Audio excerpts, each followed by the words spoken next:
Mother's Day is the most sentimentalized day in the year. Yep, even Valentine's Day falls short of this.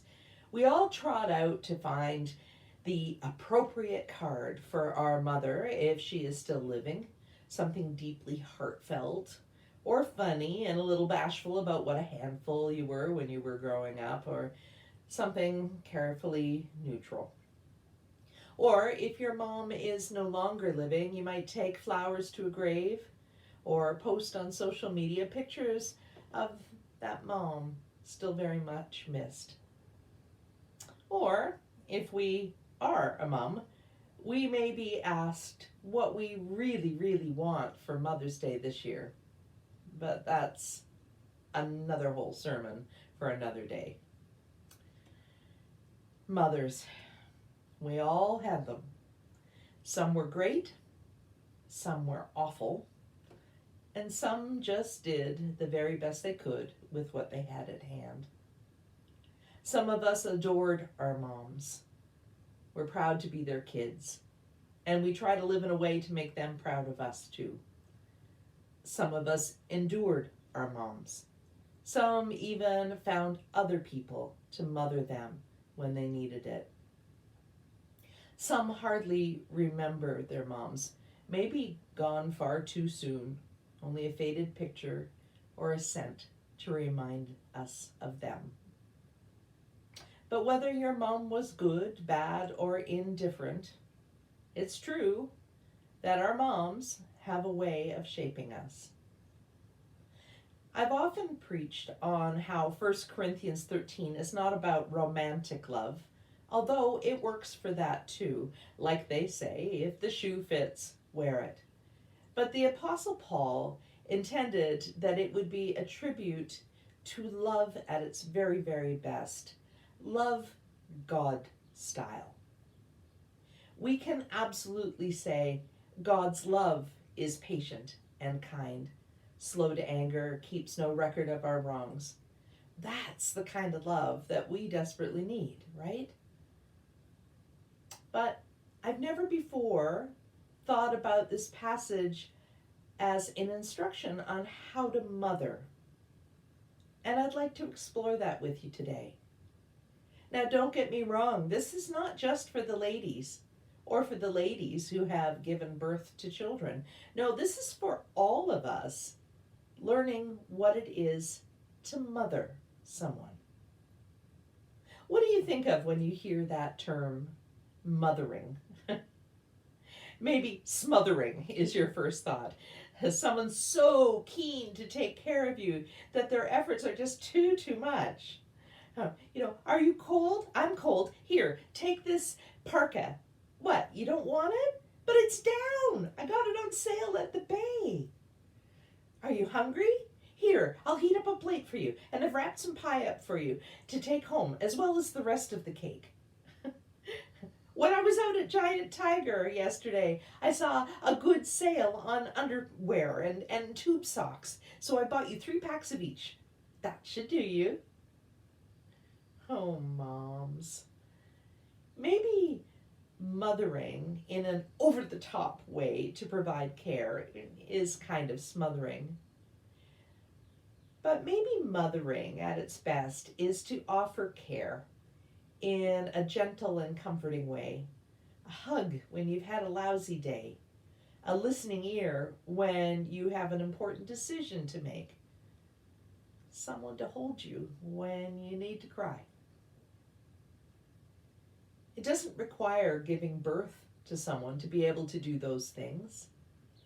This year, when women's reproductive rights are front and center in the news, the definition of who gets to mother or who must be a mother needs a critical review.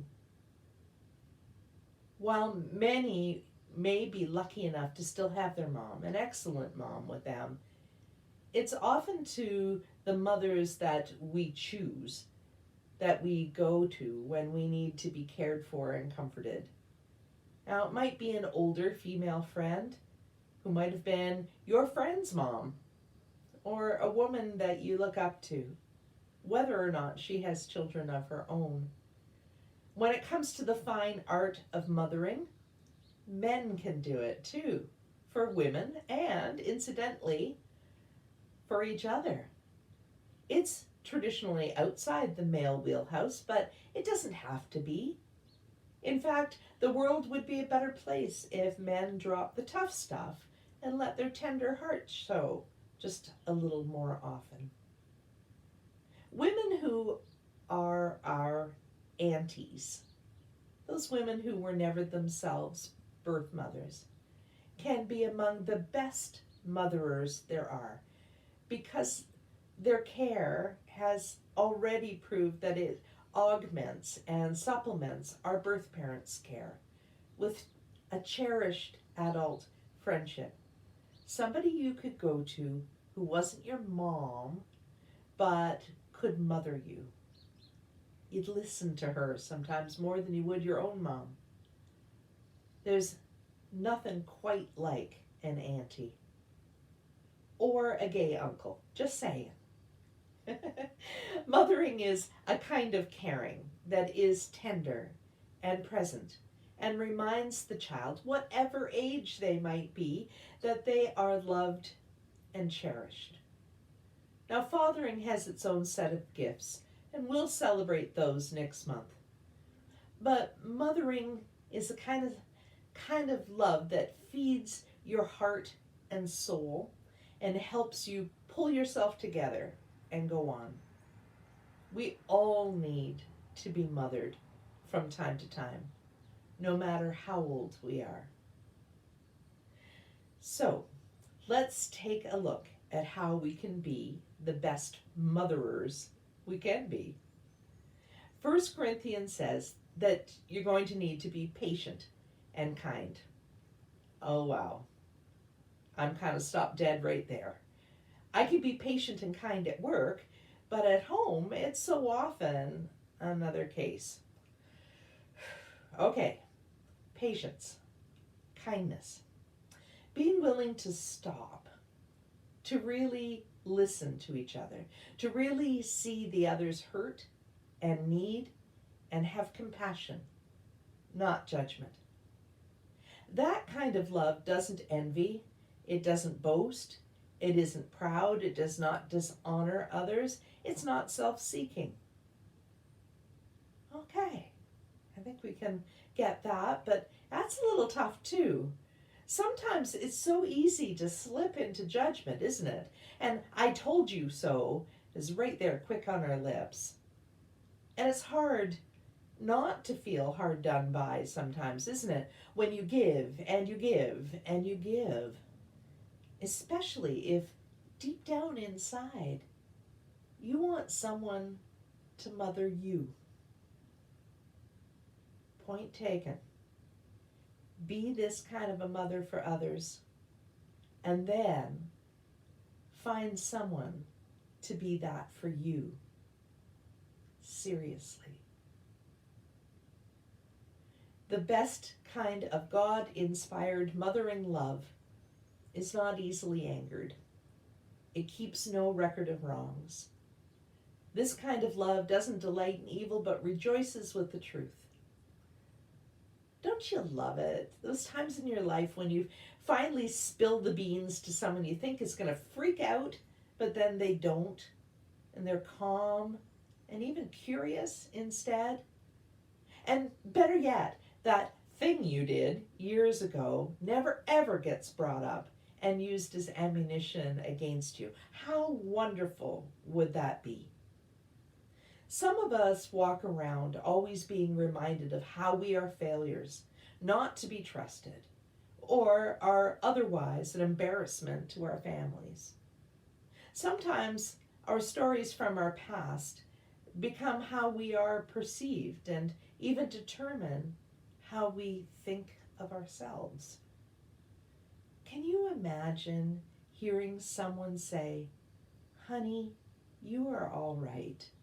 You are braver than you believe, stronger than you seem, smarter than you think, and loved more than you will ever know."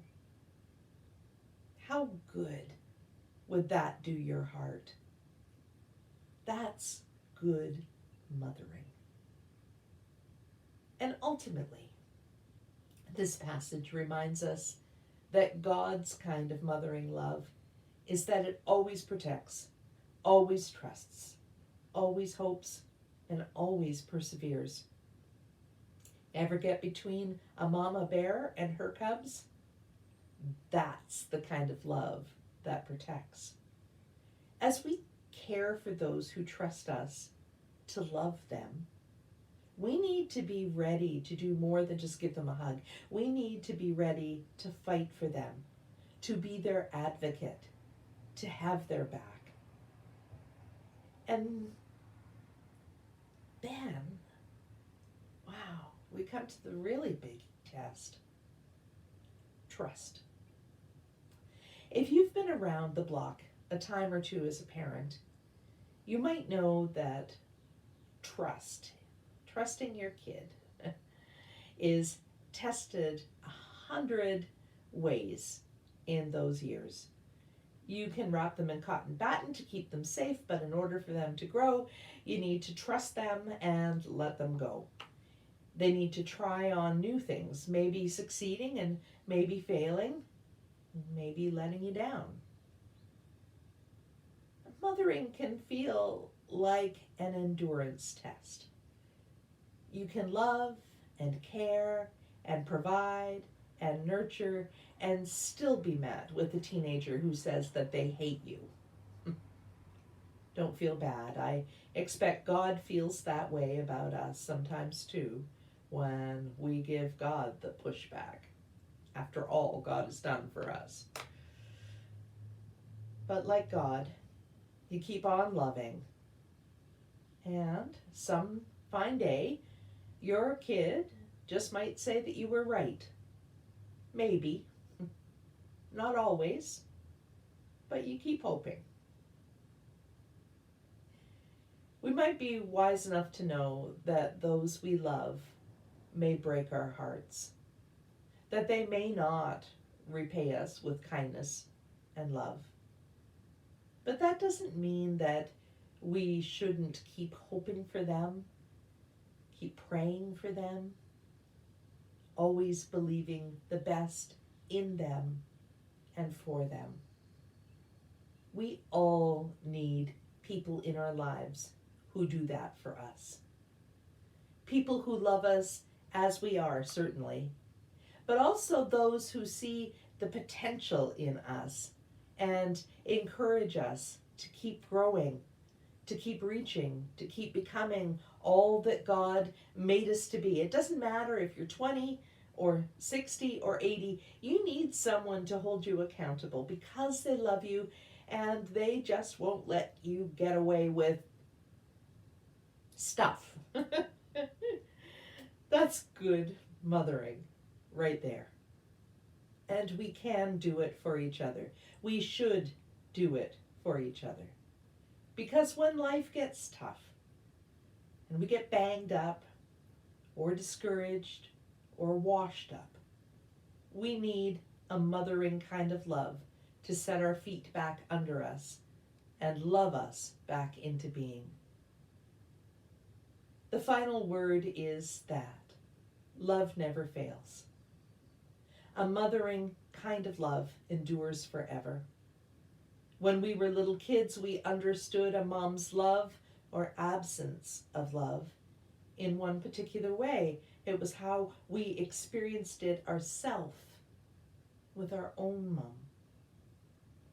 But as we grow and we get a little wiser and experience the world a little bit more, we see that we can receive the mothering love we all need from a whole village of people we choose. And we too can provide that kind of love, the love that someone else may need right now. That God-inspired, mothering kind of love is life-changing and even life-saving. It is the kind of love that will heal us and will heal the world. Thanks be to God. Amen.